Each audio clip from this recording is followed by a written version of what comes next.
Joshua Skule joins us now, former senior FBI official. From your experience about this particular incident, stands out the most? What stands out to me most, Connell, is he'd been planning for a year and there had not surfaced to law enforcement.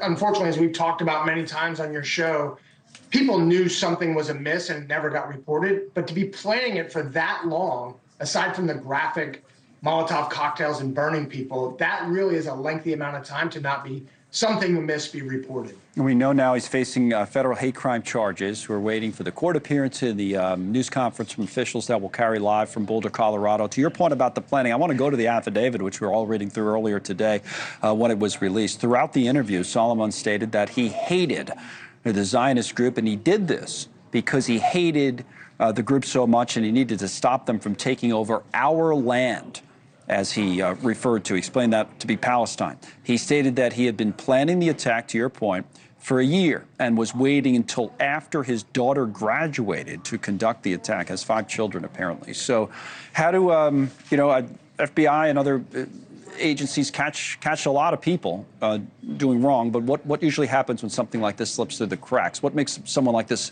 difficult to spot beforehand? Well, first of all, law enforcement can't just be on the internet without reason looking for people that are searching certain terms unless they're really graphic. They get a tip from an internet provider, a tip from the public. They have to have predication to go and look for people. And often folks miss that point. They can't just be arbitrarily investigating people inside the United States. So that's tip 1. So somebody had to let them know. Tip 2, as we talked about, the length of time.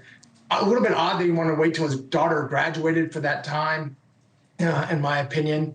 But then, and then also, this is just the first charge that they're bringing. This is the easiest. He has self-admitted that he did this as a hate crime in his statements. So I believe there'll be other charges related to terrorism coming after, certainly when they get into his social media, his computer, and look at how he was radicalized.